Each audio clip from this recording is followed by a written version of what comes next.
यूं ही नहीं ताज ताज बन जाता है। शिल्पकारों का हुनर और चुनिंदा संगमरमर ताज को नायाब बनाते हैं। कुछ ऐसे ही चुनिंदा जगहों से बस खास ही चुनकर लाता हूँ। कतरे कतरे को मैं हीरे सा परखता हूँ। यूं ही नहीं मैं रजनीगंधा बन जाता हूँ।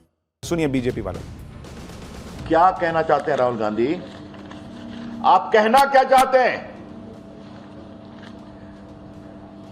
कि एक जेएनजे के नाम पर देश में आप अराजकता फैलाना चाहते हैं?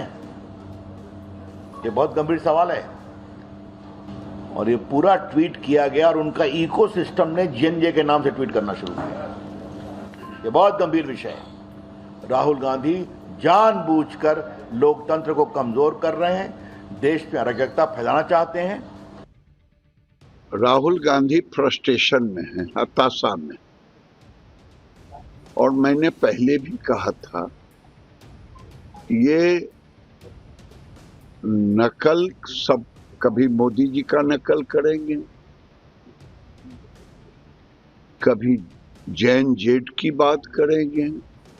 ये अर्बन नक्सल बनना चाहते हैं।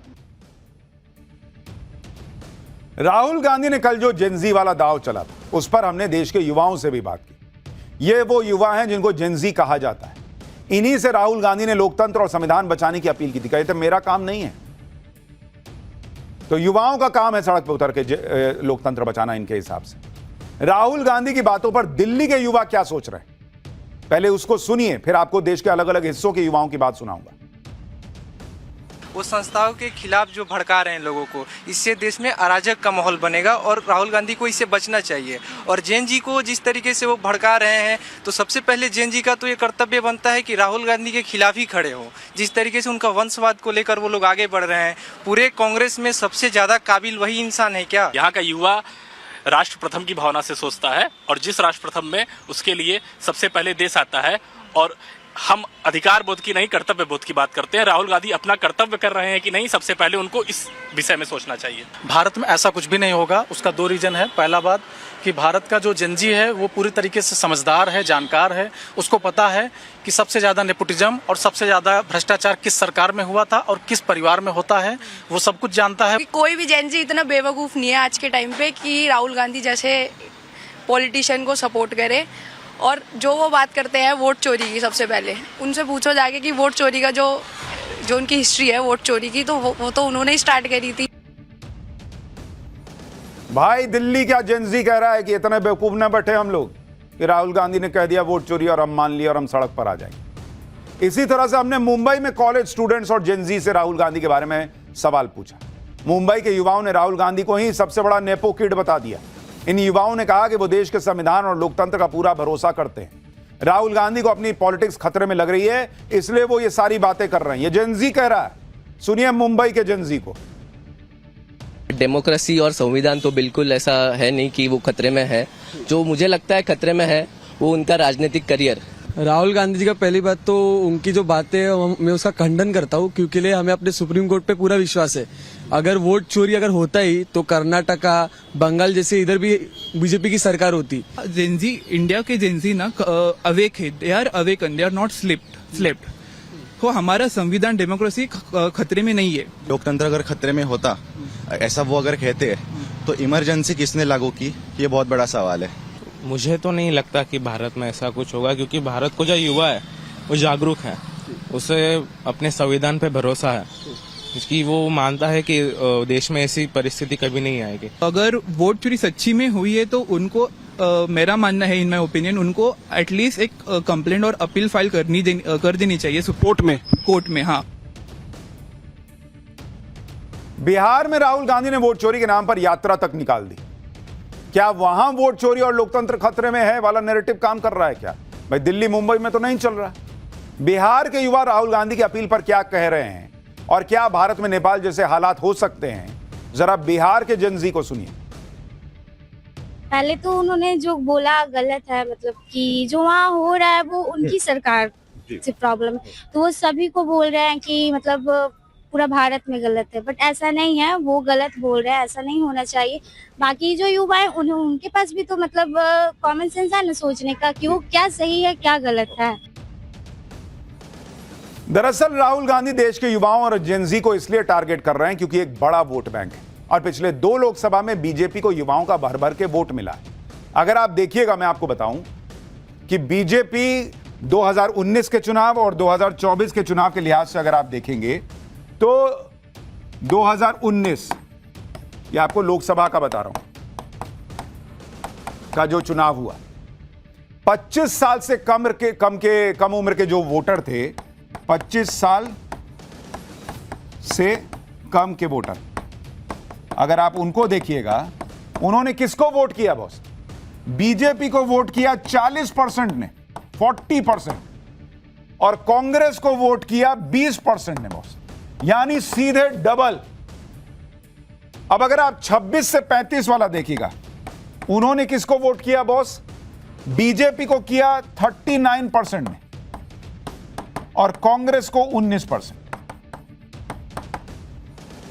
2024 का अगर आप लोकसभा चुनाव देखिएगा, जब नरेंद्र मोदी के 2 कार्यकाल पूरे हो गए, तो 25 साल से कम वाला जो था उसने बीजेपी को कितना वोट किया? 39%, और कांग्रेस को 21%। मात्र 1% का जंप आया कांग्रेस में और बीजेपी का 39% रहा। 26 से 35% वाला में देखिएगा, बीजेपी का 37% और कांग्रेस को जो है वो 21%। मतलब 1-2% वोट इधर से उधर हो रहा है। और इसीलिए राहुल गांधी पूरी कोशिश कर रहे हैं कि जब तक ये जेनजी वाला मामला सेट नहीं होगा, यूथ को नहीं अपने पाले में करेंगे, तब तक नरेंद्र मोदी को हरा नहीं पाएंगे। तो जेनजी कर रहे हैं। राहुल गांधी पूरी कोशिश कर रहे हैं कि युवा वोटर्स बीजेपी से छिटक जाए। तो कभी वोट चोरी कह देते हैं, कभी जेनजी से लोकतंत्र बचाने की गुहार लगाते हैं। सवाल यह है कि क्या राहुल गांधी की बातों का देश का युवा समर्थन कर भी रहा है? देश के कुछ और शहरों में हमने जेनजी से यही सवाल पूछा। सुनिए वो लोग क्या कह रहे हैं। अब भाजपा की सरकार बेसिकली टिक चुकी है पूरी तरह से, तो उसको हटाने के लिए ये लोग कुछ ना कुछ ऐसा करना चाहते हैं कि जिससे देश में दंगे हों। मैं ये थोड़ा कंट्रोवर्शियल बोल रहा हूँ, लेकिन ये मेरे हिसाब से सही है। हमारी जो सपा की सरकार है और दूसरा ये आपका सोनिया गांधी, राहुल गांधी, ये लोग कहीं ना कहीं परिवारवाद को एक्सटेंड कर रहे हैं जी। अब ये वोट चोरी की बात कर रहे हैं, पहले कह रहे थे कि ईवीएम हैक है, उससे पहले कुछ और कह रहे थे, तो ये तो सिर्फ चुनावी जुमले हैं। रही बात अब राहुल जी की, तो उनका हर एक बयान हमेशा झूठा ही निकलता है। नीरज सिंह, पंकज सिंह, इनको सिर्फ नॉर्थ जानता है, लेकिन राहुल गांधी हो गए, अखिलेश यादव हो गए, इनको पूरा इंडिया जानता है। तो कुछ नेपोकिट ऐसे भी हैं जो छुप के काम कर रहे हैं, कुछ नेपोकिट ऐसे भी हैं जो सामने आके काम कर रहे हैं। वोट चोरी अगर होती तो फिर जहां से वो सांसद या जहां से उनकी सरकार बनी है, कांग्रेस की सरकार अभी भी 2-3 कई स्टेटों में है, तो वहां भी ना होती। ये नेपाल नहीं है, भारत है। यहाँ पे कोई खतरे में नहीं, यहाँ पे सारे के सारे सेफ है, सारे के सारे सब सुरक्षित है। कोई वोट चोरी नहीं हुई है, सारे के सारे सही हो रहे हैं वोट। कुछ नहीं चोरी होता है। 21 साल के उम्र के बच्चे हैं, वो लोग इलेक्शन में वोट देते हैं, तो वो थोड़ी सोच समझ के देंगे ना वोट, ऐसे ही थोड़ी वोट कर देंगे। एआई का जमाना है, कुछ भी हो सकता है। वोट चोरी हुआ नहीं है, उन्होंने एआई से बनाया है। वो एआई से रिपोर्ट बनाई, सारी फेक है रिपोर्ट, सारी की सारी। मोदी के राज में ये सब कभी नहीं हो सकता है। अब बताइए, राहुल गांधी जिस जेनजी पर भरोसा किए बैठे हैं कि उनकी पॉलिटिक्स तो उनको कुर्सी तक पहुंचा नहीं रही, नरेंद्र मोदी के, प्रधानमंत्री के, जेनजी शायद धक्का दे दे के कंधे पे उठा के पहुंचा देगा। वो जेनजी अलग मोदी कर रहा है, बात चोरी हो रही नहीं हुई है, वोट चोरी मोदी के राज में वोट चोरी हो ही नहीं सकती है, वो जेनजी कह रहा है। लेकिन राहुल गांधी की एक मुसीबत है, एक तरफ रायता फैला हुआ है, इधर समेटिए उधर फैलता है, उधर समेटिए उधर फैलता है। एक मामला समेटते हैं, दूसरे में फंस जाते हैं। इधर राहुल गांधी जेनजी के बहाने भारत में नेपाल जैसे हालात होने की बातें सोच रहे होंगे, तो उधर उनके राजनीतिक गुरु माने जाने वाले सैम पित्रोदा को पाकिस्तान में घर दिखाई दे रहा है। विदेश नीति के सवाल पर बोलते हुए इंडियन ओवरसीज कांग्रेस के चीफ सैम पित्रोदा ने कह दिया कि उन्हें तो पाकिस्तान घर जैसा लगता है। इतना ही नहीं, सैम पित्रोदा ने आतंकी पाकिस्तान से बातचीत की वकालत कर दी, पाकिस्तान पर भारत की जवाबी कार्रवाई पर सवाल उठा दिए। अब आप सोचिए, राहुल गांधी के करीबी माने जाने वाले सैम पित्रोदा कैसी बातें कर रहे हैं। कह रहे हैं कि हमारी विदेश नीति का फोकस हमारे पड़ोसी पर होना चाहिए। इन्हें याद होना चाहिए कि नरेंद्र मोदी ने अपने पहले शपथ ग्रहण में सारे पड़ोसी देशों को ही बुलाया था और उसमें पाकिस्तान को भी बुला लिया था। पाकिस्तान से रिश्ते सुधारने के लिए तो नरेंद्र मोदी ने बड़ा रिस्क लिया था और अचानक पाकिस्तान चले गए थे। नवाज शरीफ की बेटी की शादी में उनको न्योता दिया गया तो चलने गए मिलने के लिए। तब यही लोग कह रहे थे कि अरे वहां बिरयानी काहे खा लिए। नरेंद्र मोदी ने पाकिस्तान को पूरा मौका दिया कि ठीक है लाइन पे आओ, बात करके देखेंगे, लेकिन पाकिस्तान नहीं सुधरा। तो क्या करें नरेंद्र मोदी, इनकी तरह 70 साल में जो हाल रहे पाकिस्तान से हम बात करते हुर्रियत से बात करते हैं, इससे करते हैं, वही करते रहते क्या। सैम पित्रोदा ये भी मान रहे हैं कि आतंकवाद की दिक्कत है, लेकिन फिर कह रहे हैं कि हमें यह सीखना होगा कि शांति से कैसे रहे। अच्छा, मतलब हम शांति से नहीं रह रहे हैं इसलिए वो आतंक फैला रहे हैं क्या। ये कैसे लोग हैं बॉस, पाकिस्तान को पाठ पढ़ाने के बजाय अपने देश को पाठ पढ़ा रहे हैं। पाकिस्तान घर जैसा लग रहा है और अपने घर में इनको 50 समस्याएं दिख रही हैं।